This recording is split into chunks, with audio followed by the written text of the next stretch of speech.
It is important that anything in this podcast or any other content we produce is not misconstrued as medical advice. We cannot diagnose, prescribe, treat, or cure any animal. In order to do any of that, a veterinarian must see your pet in person to develop what is called the veterinarian client patient relationship, or VCPR. Hi, welcome to the Healing Your Pet podcast. I'm Jesse Roberts. And I'm Alex Roberts. We're on episode 4 now, right? Five. This is number 5. Been doing this for months now. Yeah, I think excluding the intro, it's like the 4th, like real meat and potatoes podcast. But I think it's episode 5 officially. Mm-hmm. So we decided to continue our covering the basics plan here to with starting the podcast. We are going to talk about switching foods, and we're doing dogs specifically today. I don't think there's anything we'll say today that doesn't also apply to cats. The only thing is cats are a little trickier, so I think we'll do a separate one to just elaborate basically on what we're already saying today for stuff to help you with cats that you're having a hard time with, because cats are finicky and we love them. But yeah, switching foods can be terribly difficult with cats. Yep. So when it comes to switching dog food, it should take about 10 days on average, but not all dogs are the same. So we have certain dogs that this might not work for. It's senior dogs, sick dogs, picky dogs are the big ones. And what should you do for dogs like that? Yeah. So, kind of to elaborate on everything you just said. So, my go-to plan for almost any dog is I just call it my 10-day plan, and we'll elaborate on that in a little bit. Just want to make sure you have a good understanding of it before we get to just exactly how to break that down. And it's straightforward. There's no crazy math involved or anything. But I would say this is totally like made up number, but based on my experience having done this for thousands of dogs, I would say my 10-day plan works for approximately 90% of dogs. Like it really is the vast majority. This is all you need to do. But yeah, I would say the big categories of dogs that you have a higher probability that it might not work for are, like Jesse just said, so senior dogs, sick dogs, so dogs with either serious health problems or like really chronic health problems, or, like more major health problems. And then really picky dogs. Sometimes we need to go slower or throw some little tricks in there for any of those guys. And so even dogs that fall into those categories, it's not that generally there's anything wrong with trying the 10-day plan. It's just that keep in mind that sometimes you need a little extra time. And so you're saying that no such thing as going too slow when it comes to transitioning food. As much time as it takes. And like I said, every dog may react entirely different to switching food, depending on the food you're switching to as well. Sometimes dogs will switch from kibble to canned food, kibble to raw food. That may be rough for the first few days. Really common complications are vomiting and diarrhea are the big ones when it comes to switching, especially, like I said, switching from kibble or like something a little more bland to something more rich, like actual meat is might be a little rough on their stomach to begin with. But allergies too. So switching foods, the big thing is you may be switching to a food you don't know if your dog's ever eaten it before, and could lead to complications like allergies. Now when it comes to allergies, big things you're going to look out for are just itching. Their ears might smell, itchy ears, red skin, flaky skin, hot skin, paw licking, things like that. There can be like more serious complications though, and That's what you're going to tell us about, aren't you? Yeah. I'm just going to elaborate a little bit on what you said first. So, yes, keep in mind, there really is no such thing as too slow. You know, when you're switching foods, you can absolutely go too fast. And I'll also throw in there, I consider my 10-day plan fairly conservative. You know, that's why I say approximately 90% of the dogs this works for. I mean, there are dogs, and they tend to be young, healthy dogs that are, you know, you're get into your trash and don't have an upset stomach type of dog, you know, iron stomach, young, healthy dogs that you can just say, okay, take away the old food, slap in the new food, they're good to go. I just don't recommend that because it's not that there's really anything inherently wrong with that. It's not inherently harmful to your dog. It's just you're much more likely to have some of these complications, and I would just prefer, you know, for both your sake and your dog's sake, that you don't have to deal with these complications, even though generally they're, for the vast majority, they're harmless. It's nothing to panic about. It's just to be aware of. So, yeah. So, like I said, like, general digestive upset is our most common thing. So, vomiting, diarrhea. You know, if it's... If they're vomiting once a day and it's, you know, maybe that partially digested food, and they do that for maybe 1 to 3 days, that's like, I'm not panicking about that. You know, that's okay. That's our sign that let's go a little slower. Let's, you know, we're not going to keep increasing the new food at this point. Maybe even go back to a little bit more of the old food and a little bit less of the new food for an extra 2 days before kind of I say 2 days, but, you know, I'll throw 2 days out there, but really it's just at least 24 to 48 hours of the dog seeming to tolerate that level well. Then we can move on to, okay, increase the new food by a little bit. See how they tolerate that. And same thing for diarrhea. You know, if they have some loose stool for a few days, not a big deal. Yeah, you know, same thing. Common. Yep. Either stick with where you're at or even just back off for 2-3 days. And the allergies thing is an example of something that is a sign that this food you're switching to could in itself actually be a problem for the dog. Whereas the vomiting and diarrhea, it's generally not that the food you're switching to is an actual problem. It's just that, okay, we need to slow down a little bit. I mean, could it be that the new food is an issue? Yes, but in reality, I find it's just that we need to slow down a little bit.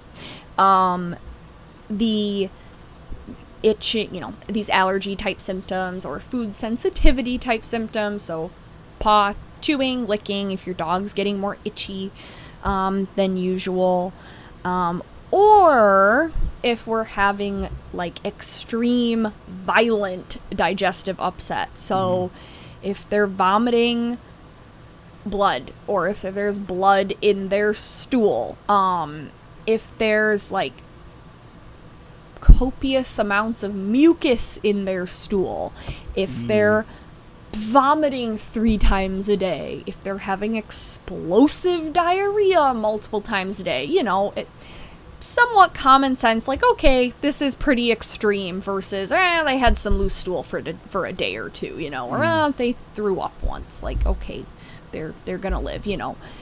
If you are worried, you know, if it's anything beyond like, they vomited, or got a little bit of diarrhea, you know, that's when it's take that as a red flag, you know. It really is. It's better to be conservative in this case, because it's, again, there's no such thing as too slow, and you better be safe than sorry, really is what it boils down to.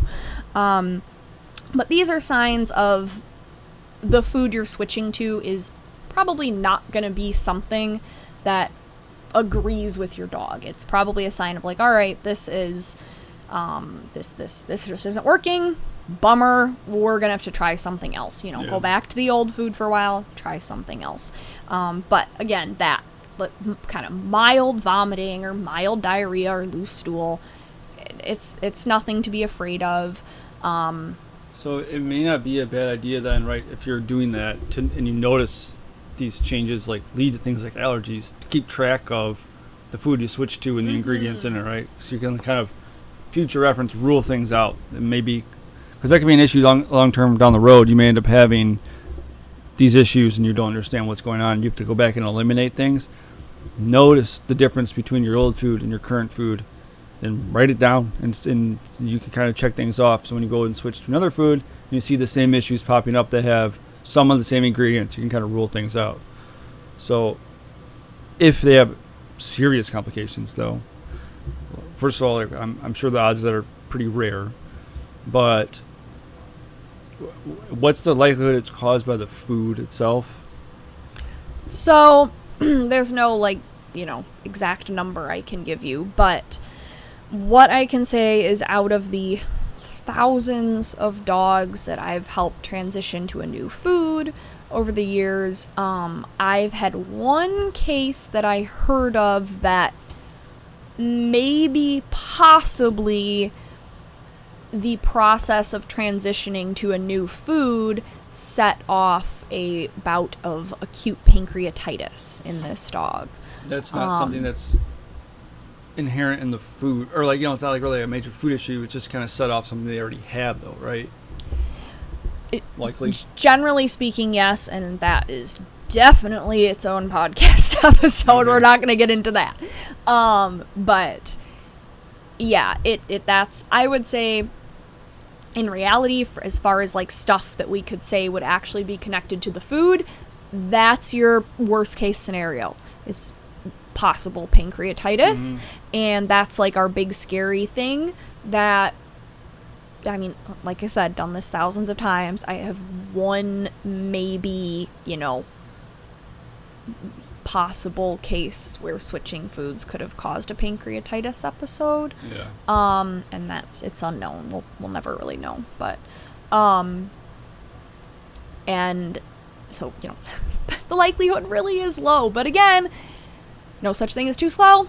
Better be safe than sorry. So that's just my, I never want to scare anyone, but it's important to keep it in mind. Symptoms of pancreatitis would be those violent symptoms you were talking about?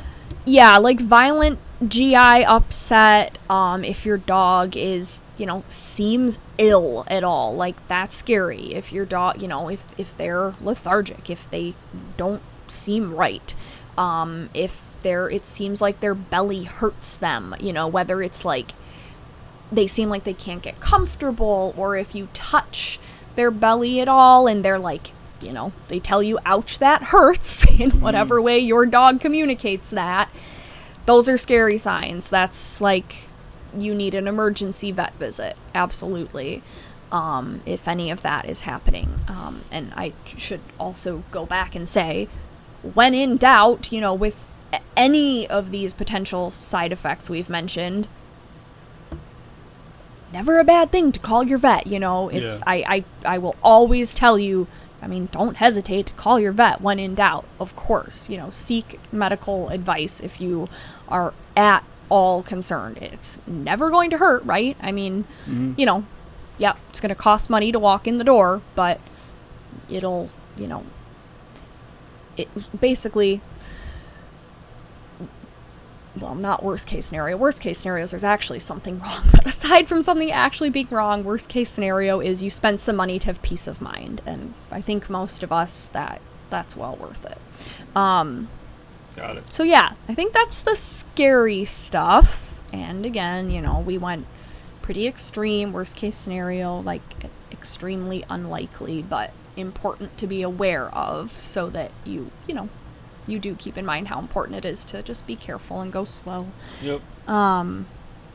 So you got your 10-day plan here. Yeah. Should we pop that up? Yeah, so let's get to that. So we'll pop this up it's gonna cover my face, probably. That's okay. It's covering both of our faces. It's Here, fine. I'll let it cover. No one cares. Oh.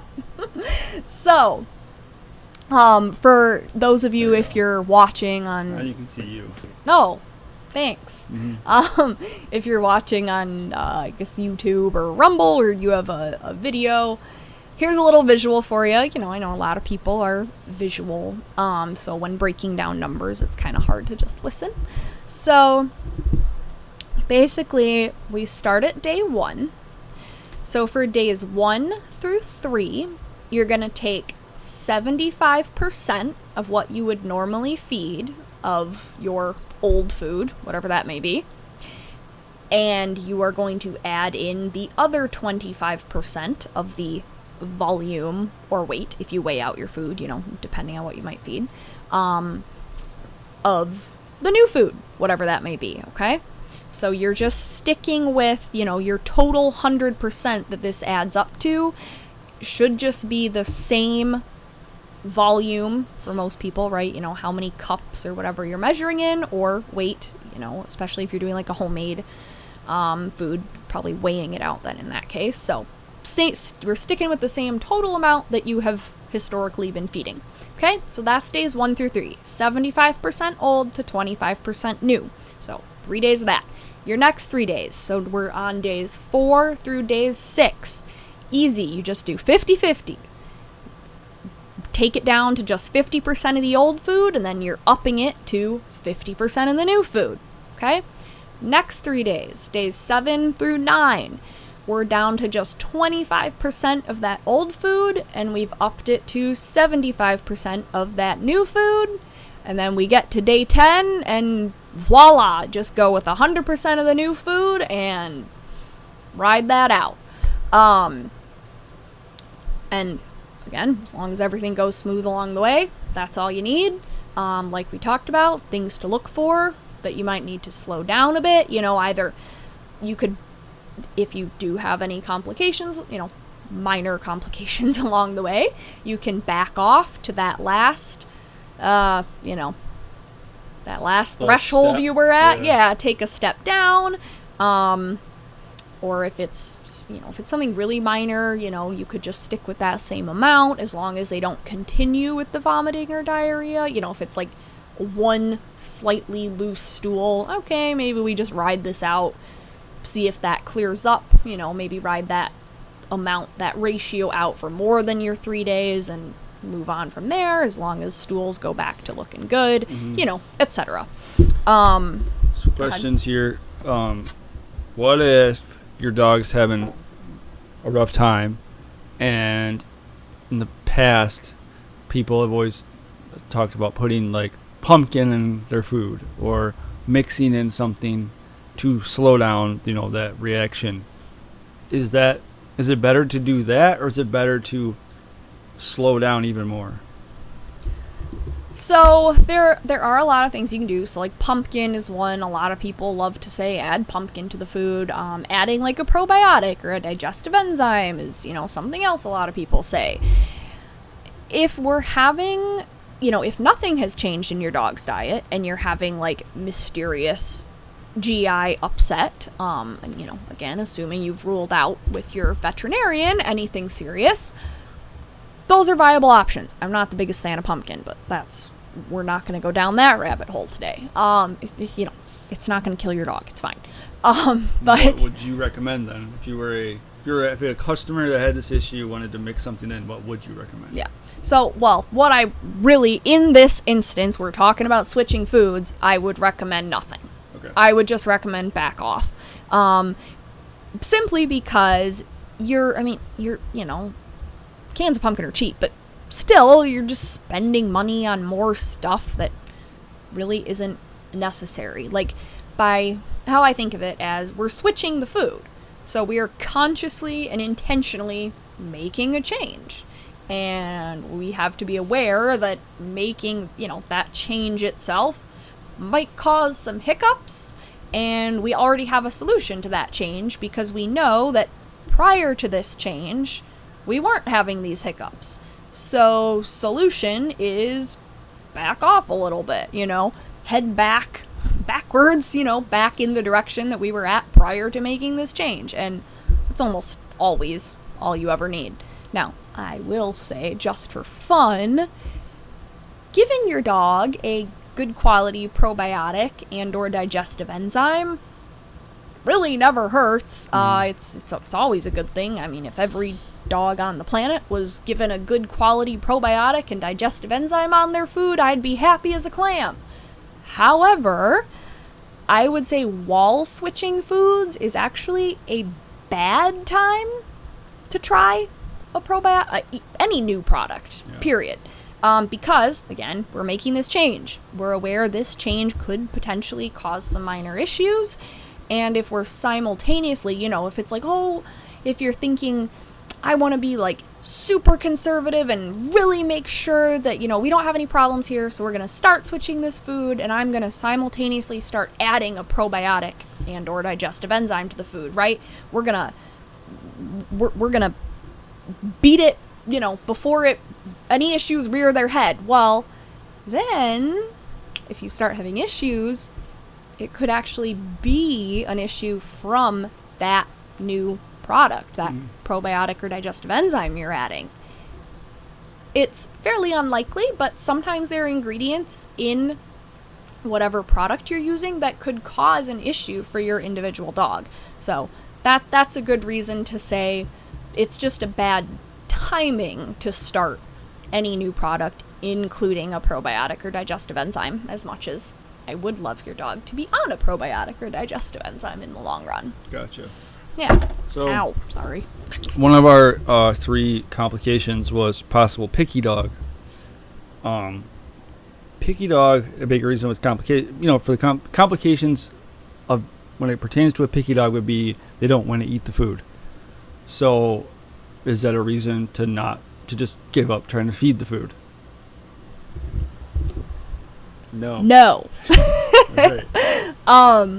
So, assuming your generally picky dog was eating their old food decently well, at least, and maybe they seem less than pleased with the new food, just go back to what I said for everything else, back off a little bit, take it a little slower. Beyond that, really, there are a lot of things we could try, and I think what we'll do is we'll cover those things in the cat switching food episode, because in a lot of ways, when it comes to just simply switching foods, picky dogs and cats have a lot in common. Normally, picky dogs aren't quite as tough as cats, though. They're not going to go on a hunger strike either. People will say that from years of experience doing this. It's like their dog will not eat their food, and they will be like, I had to cook him a steak then. I cooked him a filet mignon, then that's the only way that he'll eat dinner. It's like, well, yeah, what did you think was going to happen? So that's what happens, though. They actually do that. He didn't eat the new food for 5 whole minutes, so you cooked him a gourmet dinner instead. Well, dog's training you more than you're training your dog. So, yes, don't just give up because the dog won't eat it right away. They won't starve to death. Can I go on hunger strike tonight and have you cook me a filet, please? Sure. I'll let you for 5 whole minutes. If you don't eat for 5 whole minutes, I'll cook you a steak. Okay, thank you. But yeah, no, and yeah, absolutely everything Jesse just said. And then on top of that, a dog not eating for a couple days, not a big deal. With the exception of some health problems. Especially if they're eating kibble. Because kibble just sits in their stomach for days anyways. Yeah. But cats not eating for a couple days can be catastrophic, no pun intended. But seriously, that can land you in the emergency room. It's not going to land you in the emergency room for a dog. So we'll talk about that in our cat food switching episode. But yeah, that's that. And then just final thought, I think we kind of mentioned this in the beginning, but just to clarify, talking about switching foods here, I am talking about anything from, like we said, probably most extreme case would be going from a kibble to, let's say, a homemade raw food. Yeah. Those are polar opposites. That's our most extreme case, and I would still say the vast majority of dogs, 10-day plan works just fine. And then the other end of the spectrum is you're just switching one brand of kibble to the next, and it still really doesn't hurt to go with the 10-day plan. And then just one final thing to add to that, it might be what you want to say, but if you're sticking with the same brand and the same line of any type of food, if it's a kibble and you're just switching to a new flavor of that kibble, or if it's a commercial raw food and you're just switching to a new flavor of that same brand, I would still say it's about 90% of dogs, but the opposite now, do just fine with no transition. So just cold turkey, Took the words right out of my one mouth. flavor to the next. Now, I will add on to that, it never hurts to go slow. So if you're nervous about it, if your dog's had any history of GI upsets, like I said, if they're an older dog, if they have some health problems, if this is the first time they're ever trying a new flavor of food, there are dogs that are literally fed the same flavor of the same brand of food for years and years and years. Mm-hmm. We're going to do an episode about that later on and why I don't recommend that. But so for those dogs, like if you're at all unsure, do a little transition, even if it's over like 3, 4, 5 days. But yeah, when in doubt, go slow. That's the moral of the story here. It's never going to hurt. Hang on to some of that old food. Make sure if you're planning on switching to a new food, buy the new food before you've run out of the old food. And then there you go. Kind of prevent any problems before they arise, hopefully. All right. Well, sounds good. I guess we'll cut it there and share it, like it, all that fun stuff. And if you have any questions, you can comment and ask us, and I will check the comments daily if there are any. And then Substack too, I'll put the link in there for all of our written stuff. And the website, I'm hoping will be up next week. Yeah. And if you have any feedback for us, obviously we're new to this. We're sorting it out. So if there's anything you like or don't like or want us to talk about or, I don't know, don't want us to talk about, let us know. Comment. Let us know. We're really open to feedback. We'd love to hear from you. So thanks for listening. Yeah, Bye. Thanks for listening. We'd love your feedback on what you think of the podcast, even the formatting of it. For example, if you prefer a longer or a shorter podcast, let us know. We genuinely want to be as helpful as possible for our listeners.